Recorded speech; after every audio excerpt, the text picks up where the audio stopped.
Dans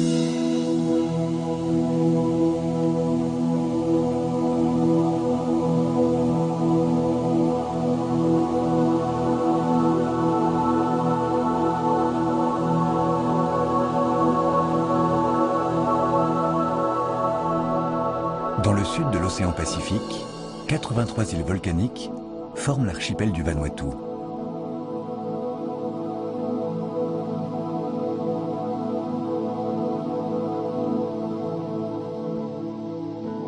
Les cyclones s'acharnent toute l'année sur ces rivages. Elles sont situées à l'est de l'Australie, au nord de la Nouvelle-Calédonie, entre les îles Fidji et les îles Salomon. James Cook les découvrit au XVIIIe siècle. Il les nomma les Nouvelles Hébrides. Elles s'appellent aujourd'hui le Vanuatu. 250 000 habitants y vivent. Elles sont couvertes de jungle. C'est le pays des cannibales. Les Occidentaux pensent qu'on y mange les touristes. Contrairement au Vanuatu, nous avons abandonné cette tradition culinaire. En Occident, on ne dévore plus ni ses proches, ni ses ennemis, ni même ses parents au dîner de famille. Notre civilisation est en pleine régression. Les habitants de ce village ne mangent pas de viande toute l'année. Ils sont très heureux lorsque les touristes viennent les visiter.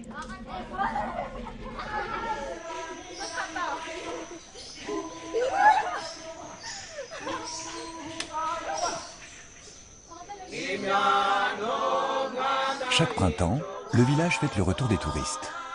Ils reviennent toujours entre mai et octobre pour découvrir les traditions des coutumiers. Certains touristes sont très contents.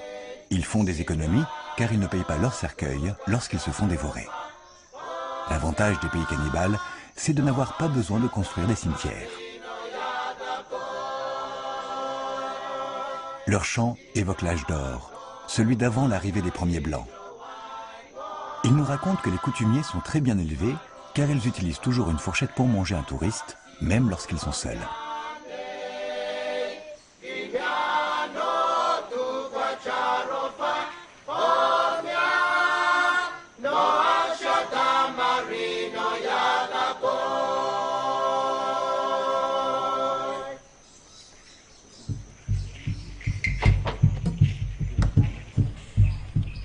Les coutumiers sont très romantiques.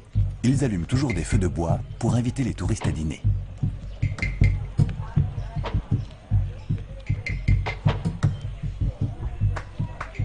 Ici, comme partout, la difficulté ce n'est pas d'avoir des enfants, mais c'est de les nourrir. Johnson est le chef des coutumiers. C'est l'inventeur du tour cannibale.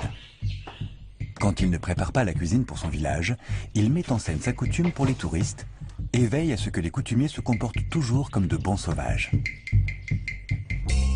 4 jours par semaine, le garde-manger de Johnson s'avance dans la baie de Port Vila, la capitale du Vanuatu. Il est chargé de vacanciers en quête d'indigènes vivants, comme au premier matin du monde. Johnson espère qu'ils visiteront son village. Il a besoin d'eux pour cuisiner son plat du jour.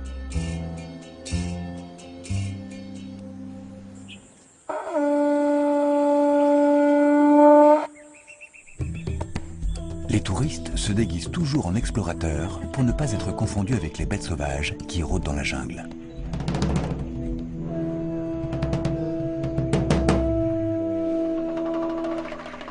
Poito est la mémoire de la coutume. Que la paix soit avec vous. Posez vos armes au sol. Bienvenue dans notre village. Les touristes restent toujours groupés. Ils pensent que ça les aide à transformer leurs rêves exotiques en réalité.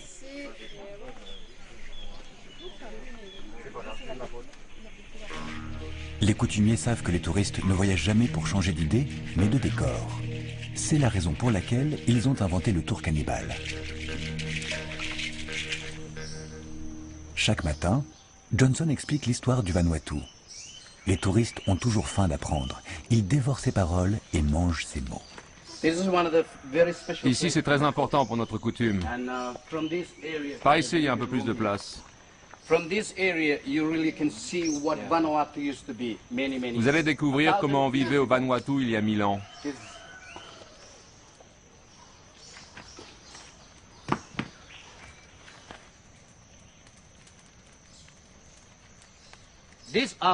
On construisait des huttes avec des haches de pierre.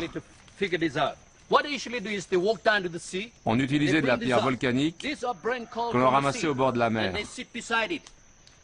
Pour obtenir ça, pour passer de cette taille à celle-là, on s'asseyait derrière et on frottait vers le bas.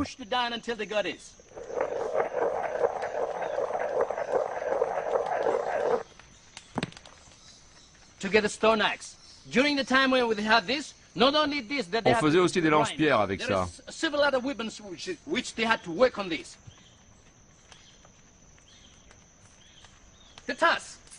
Les dents de cochon, on les utilise pour les échanges.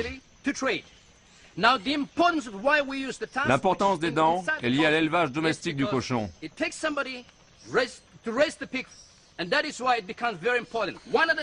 Une dent met environ 10 à 15 ans à pousser. Pour qu'elle puisse pousser en cercle, on ne prend que des cochons apprivoisés.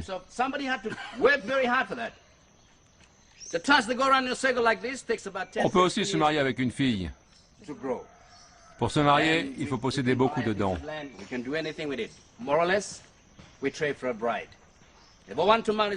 le père de la fille exige 20 dents et qu'une seule dent met 15 ans à pousser, c'est difficile de se marier avec la fille.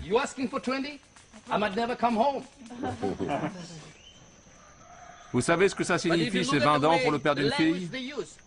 Ça veut dire combien de temps tu t'es vraiment préparé pour ma fille. Pour se marier, il faut posséder une maison avec un jardin rempli de légumes et avoir beaucoup de cochons dans sa porcherie. Les femmes, ce qu'on leur demande, c'est de ne pas se plaindre de savoir faire la cuisine. C'est important que chacun reste à sa place et fasse bien son travail.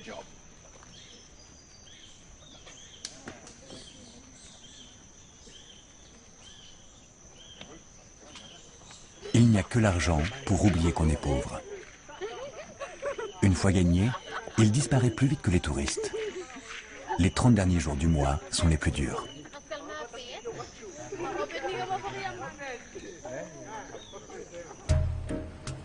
Port Vila est la capitale du Vanuatu.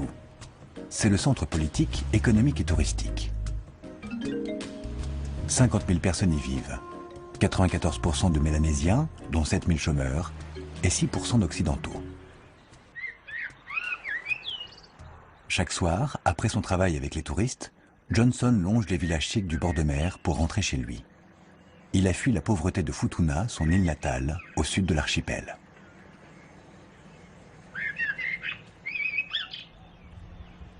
Johnson vit avec toute sa famille dans un quartier modeste.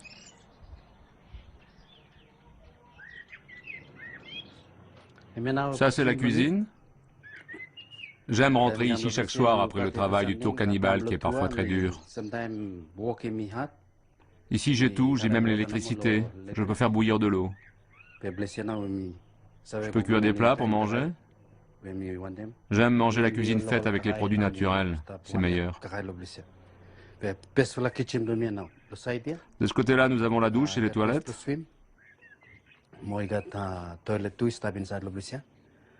Dans l'autre pièce, nous avons 2 chambres à coucher.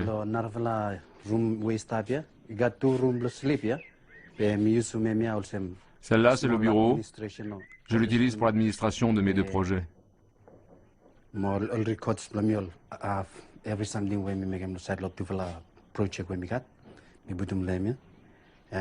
Cette chambre, c'est là où on dort. C'est ici que nous mangeons et que nous discutons tous ensemble. Je suis heureux de vivre dans cette maison. C'est ici que je prends mes décisions pour le tour cannibale et pour le reste de ma famille qui vit sur l'île de Futuna.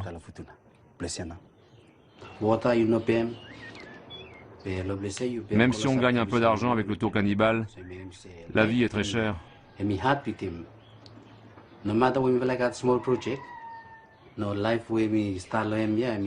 Le mode de vie coutumier et l'argent, c'est des choses trop différentes. J'aime bien expliquer mes traditions aux autres. Ça me rend heureux, mais ça me donne aussi des soucis d'argent.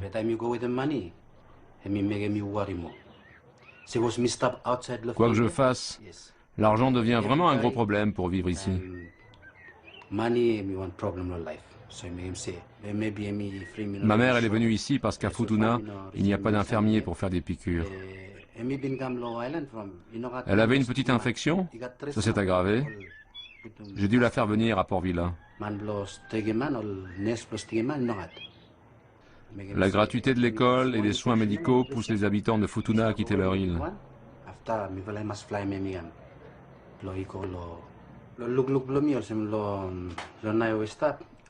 À Futuna, on ne peut pas se soigner.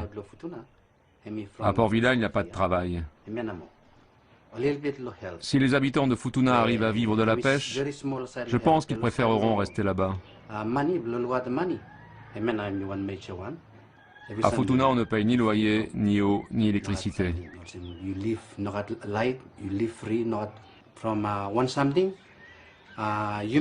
La coutume m'a enseigné comment gérer la terre, mais je n'ai jamais appris comment gérer l'argent. Pour vivre la vie des Blancs, il faut d'abord savoir gérer l'argent et aimer ce genre de vie.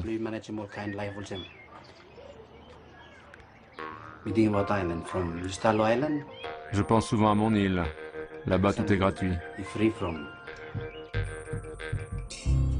Les bateaux viennent tous de Sydney. Beaucoup de passagers restent à bord car le village de Johnson est trop loin pour eux. Ils s'installent au restaurant du bateau. Ils vivent pour manger et préfèrent ignorer que les indigènes mangent pour vivre. Chaque matin, Johnson et les coutumiers partent travailler au village du Tour Cannibal.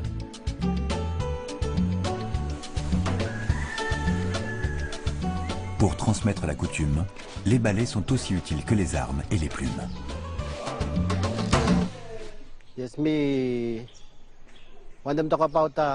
Je suis le chef du village. J'organise aussi le Tour Cannibal. Même si je suis le chef, je travaille comme tous ceux du village. Je fais les mêmes corvées qu'eux. J'arrive ici chaque matin avant l'heure du Tour Cannibal pour donner l'exemple. Je travaille avec ce râteau. J'ai beaucoup d'autres râteaux. Avant l'arrivée des touristes, on ratisse partout où se déroule le Tour Cannibal. Ici, cette clairière, c'est l'endroit où on se réunit. On l'appelle le Nakamal. Chaque endroit doit être très propre, car on y montre les coutumes de Futuna. Futuna, c'est l'île dont je viens, comme tous ceux qui travaillent ici. Les cannibales du Vanuatu détestent la poussière. C'est pourquoi ils utilisent toujours des plumeaux lorsqu'ils se déguisent. Ils s'en servent pour balayer les restes des touristes qu'ils ne dévorent pas. Les bus aiment les paradis perdus. Les indigènes adorent les touristes. Au Vanuatu plus qu'ailleurs, il faut courir vite et être bien armé pour gagner sa vie.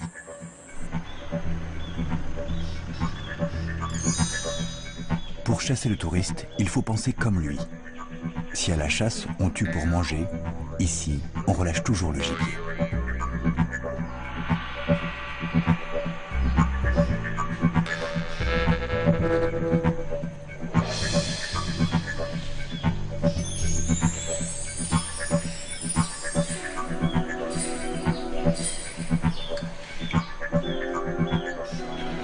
La jungle est leur restaurant favori. Ils s'y avancent toujours armés pour mieux persuader les touristes d'accepter leur invitation à déjeuner. Les touristes s'amusent à croire qu'un cannibale ne peut aimer son prochain qu'avec de la sauce. Les coutumiers confortent leurs fantasmes, ils font les comiques. C'est beaucoup plus digeste que de manger les touristes. La jungle est un grand bal costumé, la tenue cannibale y est de rigueur.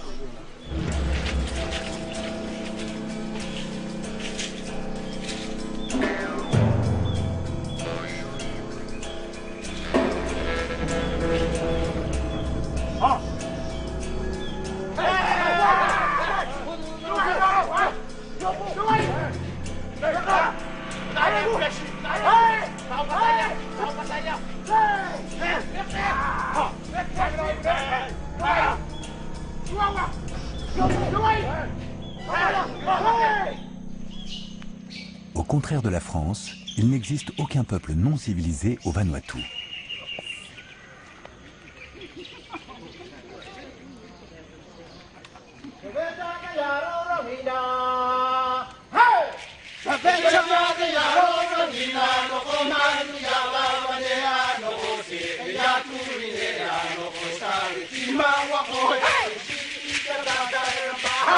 Aujourd'hui, les vacanciers digèrent.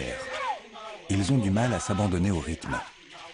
Ils ont oublié que la danse est le meilleur régime contre le poids de leur existence.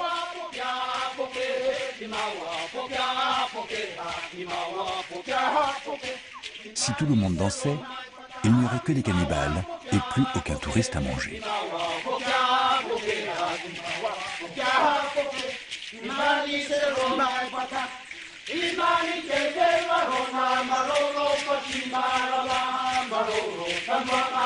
Les coutumiers ont convaincu les touristes que la fin du cannibalisme engendrerait la malnutrition au Vanuatu.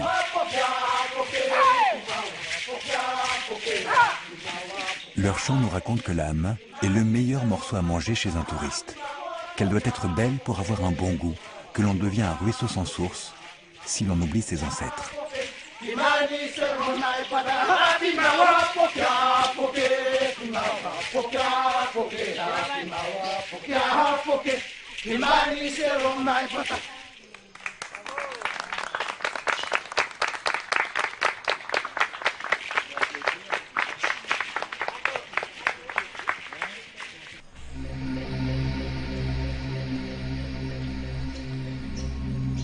Ça fait partie du cannibalisme. Le dernier acte de cannibalisme au Vanuatu date de 1968. Il n'y avait pas toujours à manger dans les tribus. Aujourd'hui, le Vanuatu, c'est une destination touristique. Il y a 100 ans, c'était très différent. C'était chacun pour soi, œil pour œil, dent pour dent.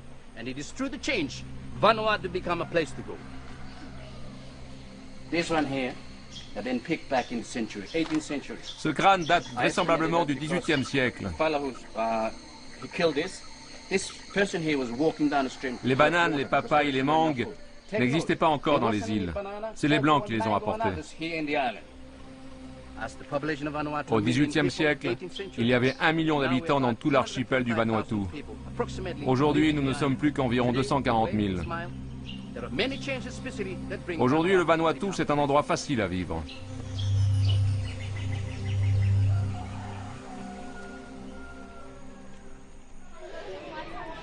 Ici, l'école est un arbre.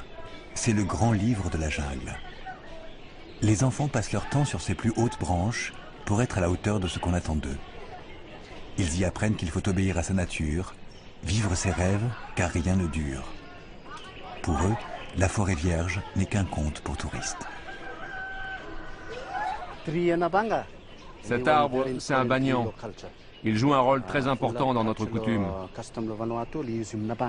Les coutumiers de toutes les îles du Vanuatu l'utilisent chaque fois qu'ils fondent un village. Ils construisent toujours leur maison près du banyan, car si un cyclone peut la détruire, ils ne déracinent jamais un banyan.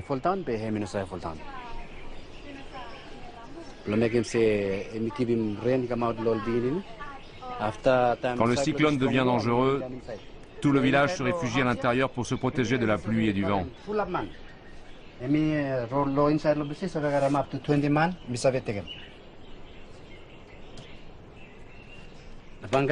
Quand il pousse bien, le banyan devient immense. Il peut durer 250 ans, comme celui-ci. Pour se développer, il a besoin d'un autre arbre. Il le dévore peu à peu.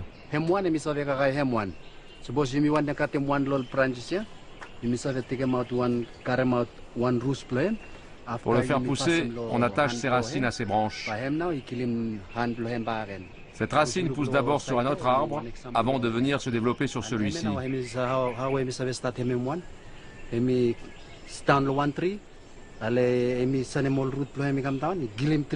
Celui-là, il est encore tout petit.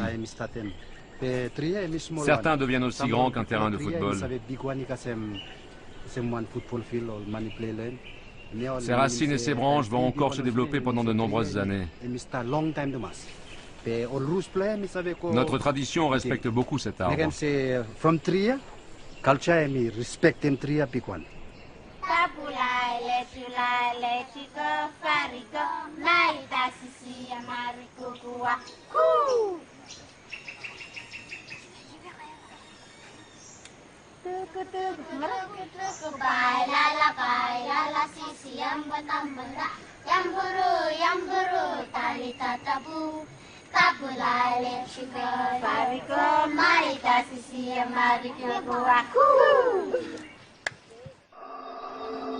Chaque soir, le soleil tient ses promesses et redevient une carte postale.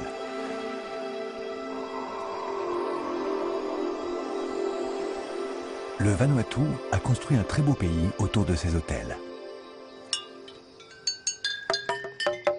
Johnson s'y rend chaque nuit pour distraire les vacanciers qui n'aiment pas l'eau et préfèrent boire de la bière au bord des piscines. Il met toujours le même costume, celui des apparences. Au commencement des temps, les mots, la magie et la danse n'étaient qu'une seule et même chose. Les coutumiers en sont toujours persuadés.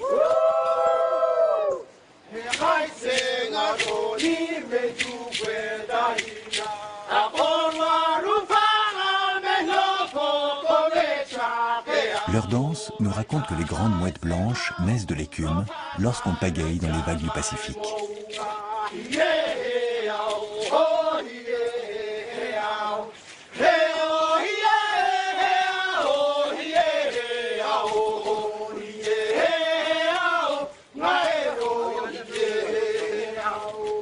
Leur chant nous dit que le bonheur supprime la vieillesse.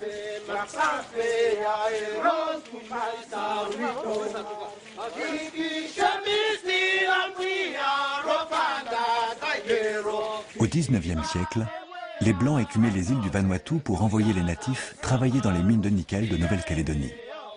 Ils chantaient toujours en travaillant. Cette coutume n'a jamais disparu. Elle plaît beaucoup aux touristes.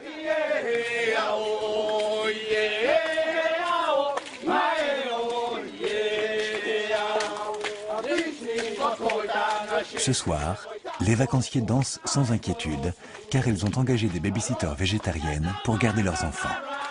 La danse et la cuisine rapprochent toujours les peuples.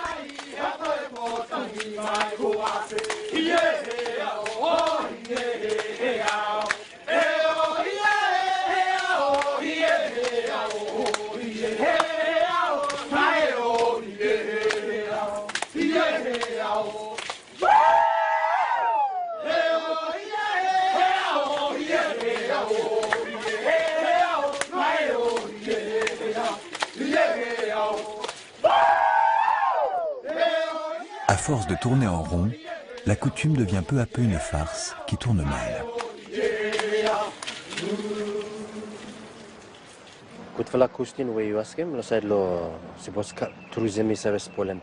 Le tourisme est une des plus importantes ressources du Vanuatu.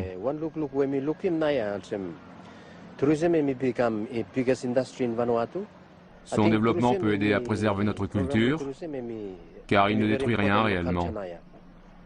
Il s'intéresse surtout à notre vie quotidienne.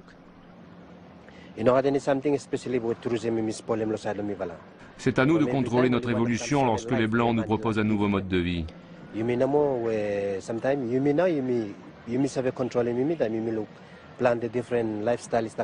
tourisme est devenu une nécessité. Il nous apprend beaucoup et peut préserver notre coutume.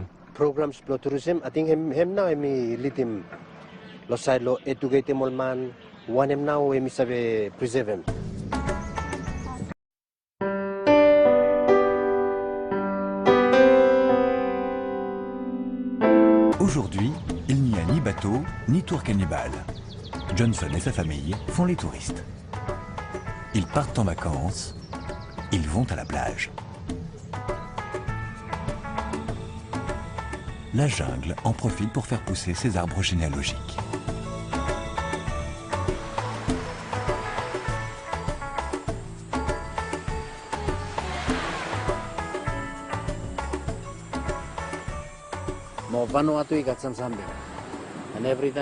Le Vanuatu possède encore beaucoup de coutumes et de traditions.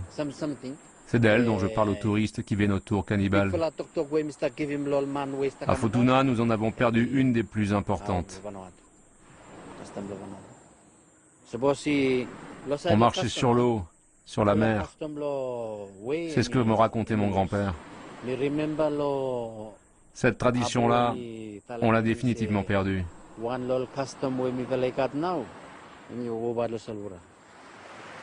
Pour Johnson, la vie à Futuna sera toujours un immense réservoir à chimères.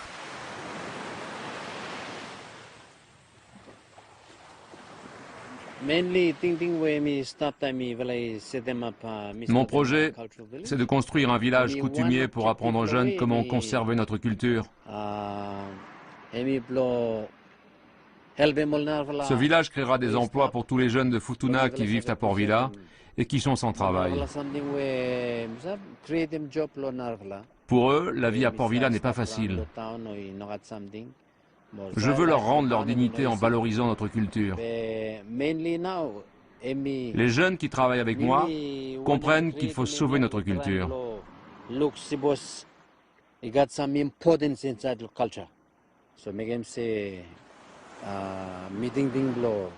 Je veux faire quelque chose avant de vieillir.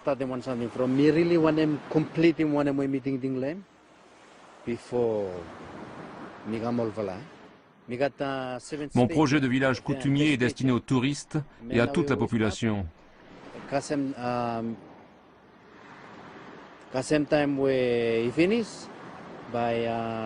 Il comporte plusieurs étapes. L'une d'elles, c'est de créer une école réservée aux enfants. Aujourd'hui, j'ai encore un dernier problème à résoudre. Il ne me reste plus qu'à faire enregistrer le terrain à mon nom.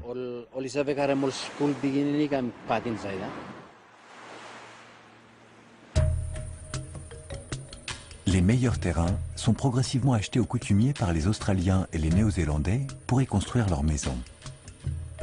Le gouvernement laisse faire. La coutume est l'unique terre dont Johnson ne sera jamais dépossédé.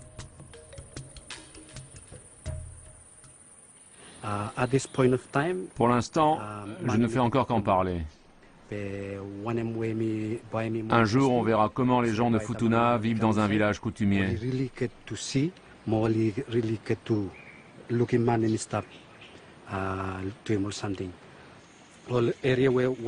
Pour l'instant, on vient seulement de choisir les emplacements. 40 personnes pourront vivre sur chaque emplacement. On construira différentes maisons dans des endroits comme celui-ci ou celui-là. On plantera des arbres et des herbes pour la médecine traditionnelle. Une fois les maisons construites, le village deviendra un lieu unique pour ceux qui veulent découvrir notre mode de vie.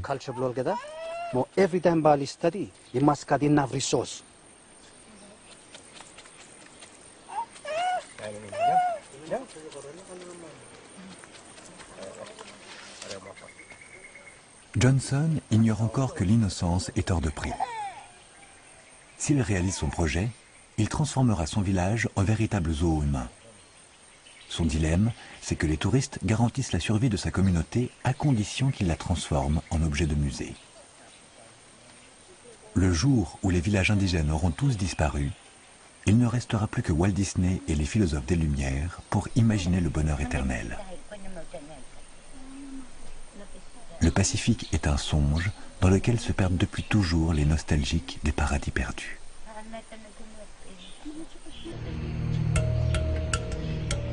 Aujourd'hui, Johnson explique que la beauté s'ouvre à le monde, que le bleu du ciel, la jungle, la coutume, les touristes, les vacances et les dollars sont éternels.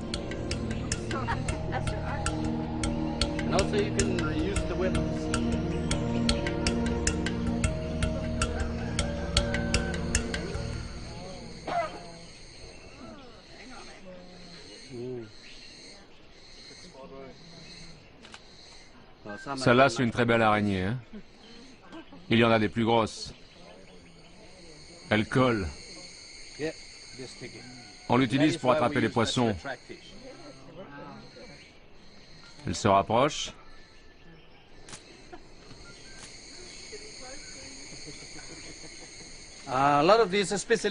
On l'élève comme un animal domestique. On l'utilise pour pêcher. Le plus important, c'est sa toile. À chaque fois qu'on voit une araignée avec sa toile, on tourne comme ça, tout autour. Si vous tournez 5 ou 6 toiles, ça commence à devenir très solide. Vous enlevez ce morceau de bois, puis vous retirez les toiles.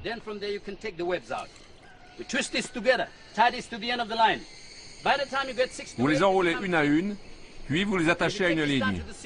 Il en faut une dizaine pour que ça soit solide.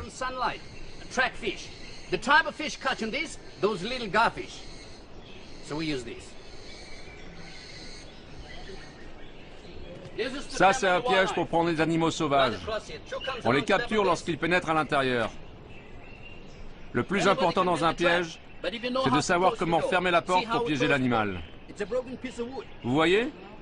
On le ferme avec un morceau de bois.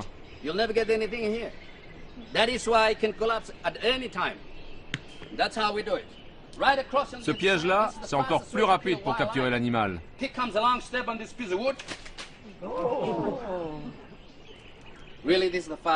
Le cochon s'approche et marche sur ce morceau de bois.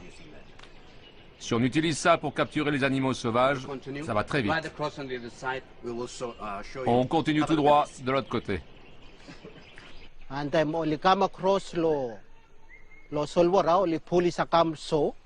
À Futuna, quand la mer regorge de thon, les pêcheurs doivent chanter une chanson et pousser un cri avant d'aborder l'île.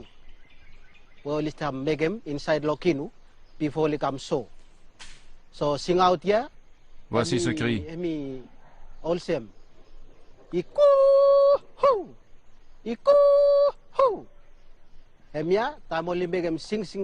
Dès que les habitants de Futuna entendent ce cri, ils comprennent que les pirogues des pêcheurs sont pleines de poissons.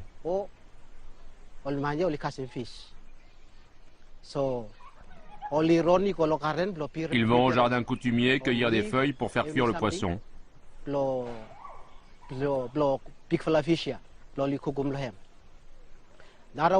Il y a un autre cri pour préciser si les pêcheurs ont attrapé 1, 2 ou 3 poissons.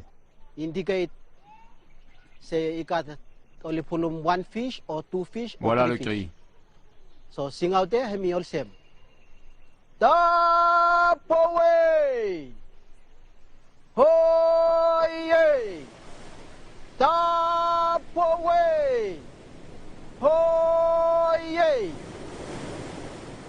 Aujourd'hui, c'est vendredi, un jour sans viande. Les poissons vont encore regretter le temps des cannibales.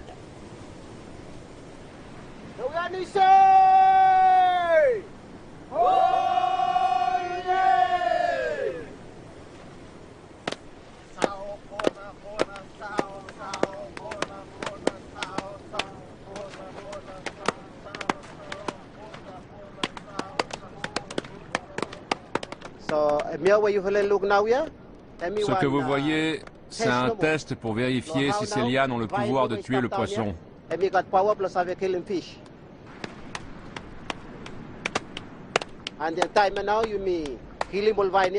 On frappe les lianes dans l'eau pour en retirer l'oxygène. Les poissons morts remontent peu à peu à la surface. Alors on récupère les poissons et on va les faire cuire.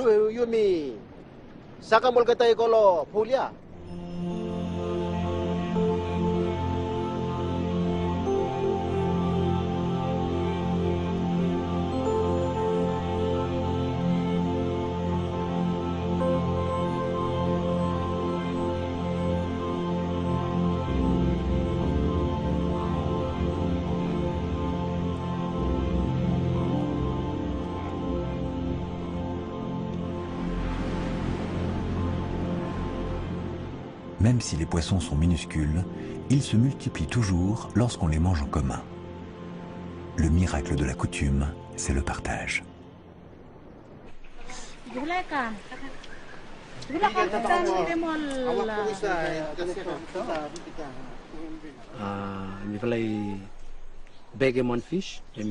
Si la mer est généreuse, on ramène des gros poissons.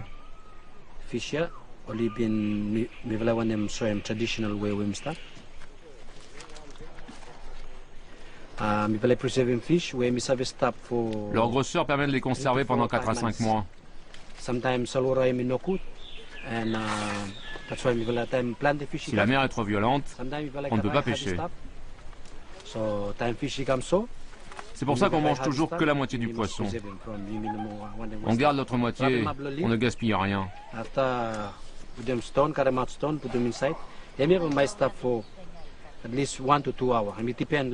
On entoure les restes dans des feuilles. On dépose des cailloux brûlants autour du poisson. Ensuite, on laisse cuire 1 heure ou 2. Une fois cuit, on met encore d'autres feuilles autour du poisson. Ces feuilles conservent le goût du poisson.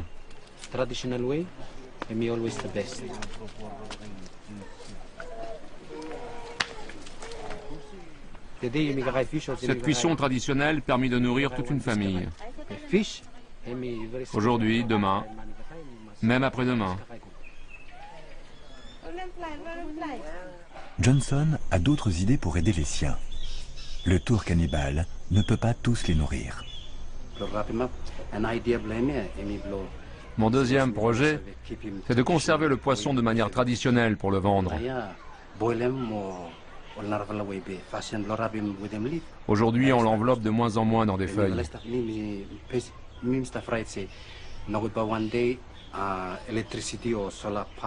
L'électricité permet de le conserver au congélateur.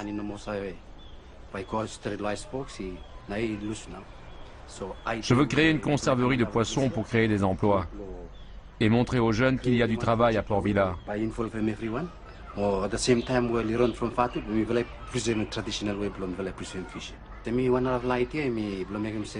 La vie est devenue trop chère pour eux.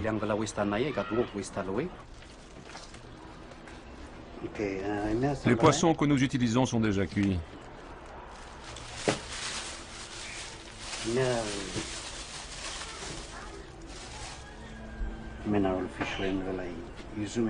Voici le résultat.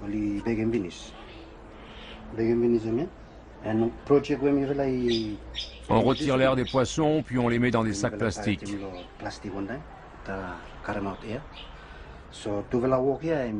Ce projet ne concerne que notre communauté de Futuna. Tous les enfants y participent pour s'acheter des stylos.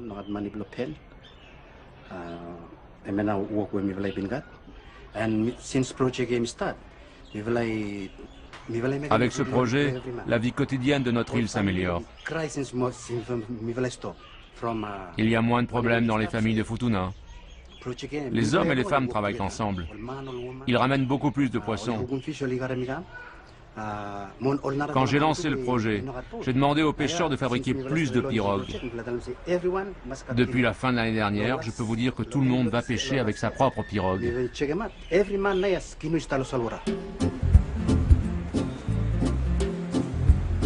Le modernisme envahit Port Vila et crée sans cesse de nouveaux besoins.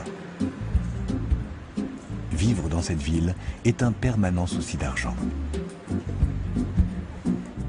Celui que Johnson gagne est encore celui de la servitude. Il espère un jour gagner celui de sa liberté. Il sait que lorsque les touristes délaisseront sa coutume, il devra s'acheter une auto pour faire le taxi.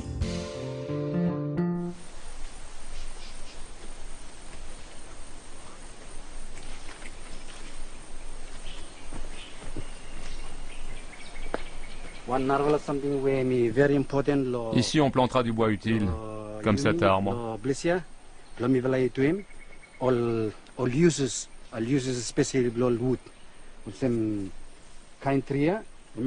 Ça, c'est du bois dur. Il sert à faire des pirogues et des balais. On l'utilise aussi pour la médecine traditionnelle.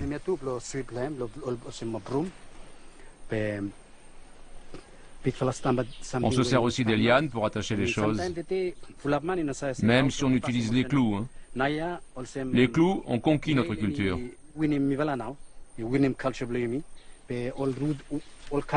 On utilise encore des lianes pour construire nos maisons. Le plus important dans notre projet, c'est de ne plus dépendre du monde des Blancs.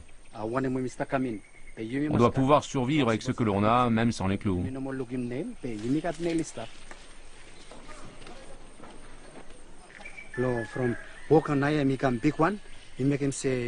Transmettre mes connaissances me prend beaucoup de temps.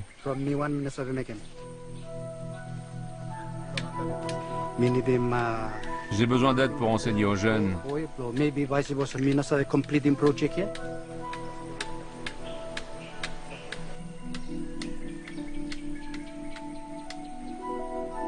Ils aiment vivre dans leur environnement, la jungle, la mer. Le gros travail que j'ai encore à faire, c'est d'éduquer tous les jeunes.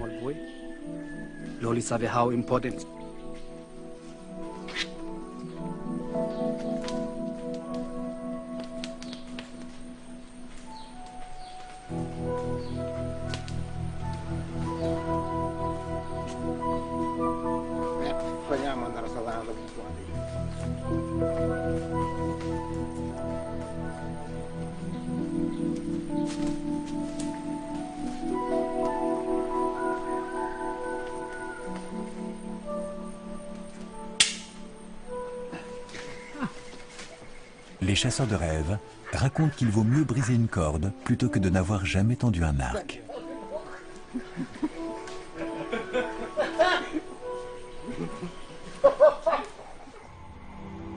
Les jardins du village regorgent de légumes. Ils remplacent souvent la viande et le poisson.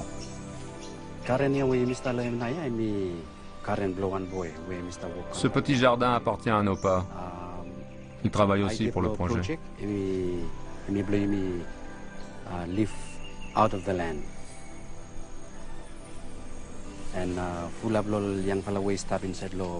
Nous devons apprendre à vivre des ressources de notre terre.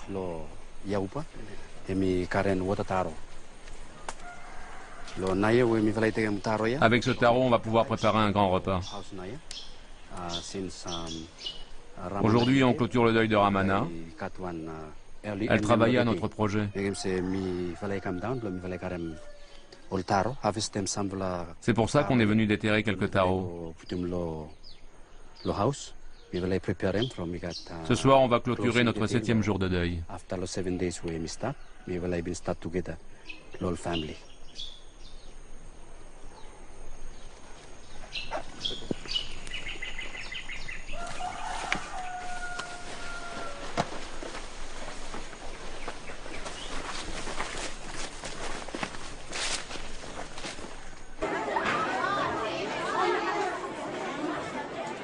Au Vanuatu, les dons, les alliances, les échanges sont une préoccupation constante.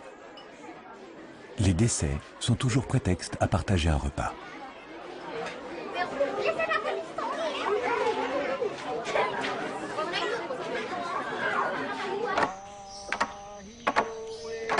À la fin de chaque tour, les coutumiers s'installent toujours près d'un feu pour pratiquer un rituel venu du fond des âges. Le village entier joue de la musique pour inquiéter les touristes. J'utilise une plante médicinale mélangée avec de l'eau.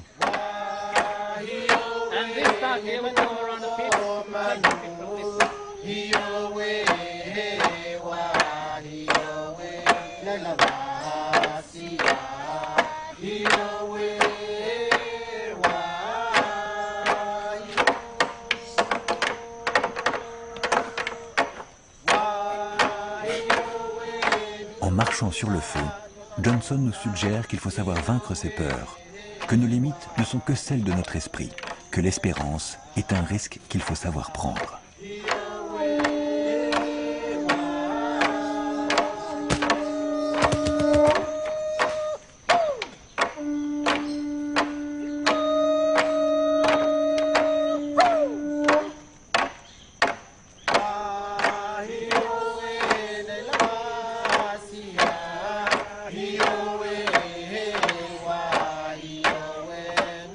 Chaque jour, il transforme ces cailloux brûlants en pierres philosophales pour révéler l'homme à lui-même.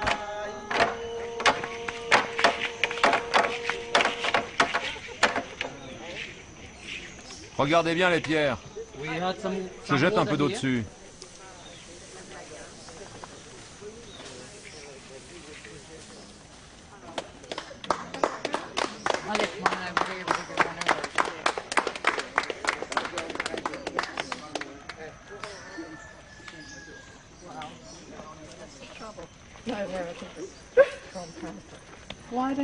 Pourquoi vous n'avez aucune brûlure au pied? Ma volonté domine le feu. Vous savez à l'avance que ça va pas faire mal? Non. Quand je commence à marcher, il faut que j'ai confiance, que je croie en moi, que je sois sûr de ne pas me brûler. Vous n'allez pas vous brûler? C'est impressionnant. Le courage sans action, c'est nul. Je laisse faire. Impressionnant. J'ai beaucoup aimé. Faites-le savoir. Merci beaucoup. Vos filles sont belles, hein? Comme leur père. Ben, je sais pas trop. J'ignore où est passé mon mari. Il est peut-être déjà parti. Attention, hein. Merci.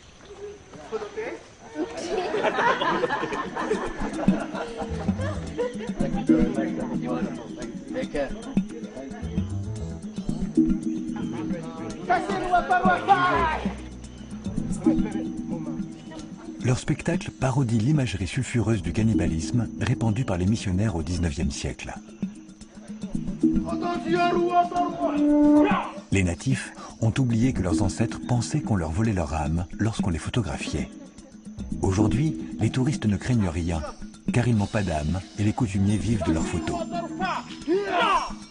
D'après les anthropologues, le cannibalisme fut presque inexistant à Futuna.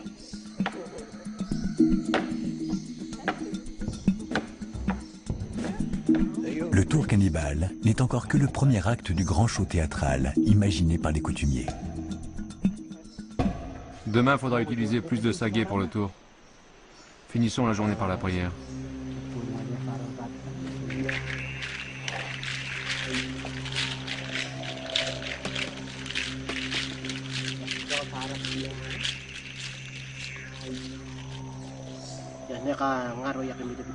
Ici, la prière sert parfois à créer Dieu. Les plus chanceux l'ont déjà vu, d'autres ne le connaissent que de nom. Ils espèrent tous son apparition. En l'attendant, il n'y a que le dollar australien qui réponde à leur espoir.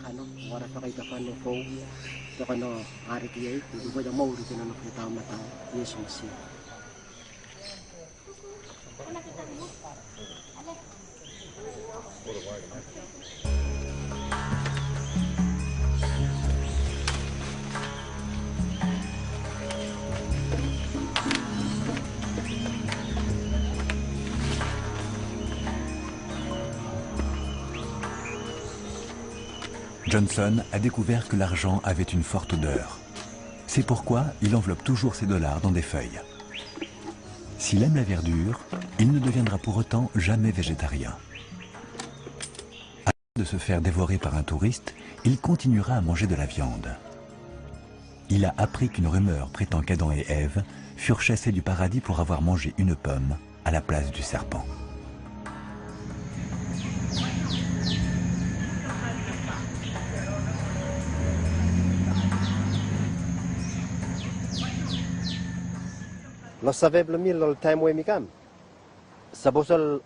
Autrefois, nos ancêtres pensaient autrement. Mais le monde change. La modernité crée parfois des problèmes dans la famille et peut facilement la détruire. Les jeunes d'aujourd'hui ne respectent plus les anciens. S'ils continuent à voir des films, ça influencera notre coutume. Ce qui change notre vie, c'est des films qu'on voit.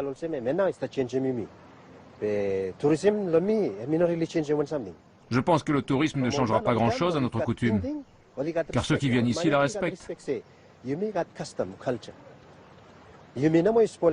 Le danger vient surtout de nous.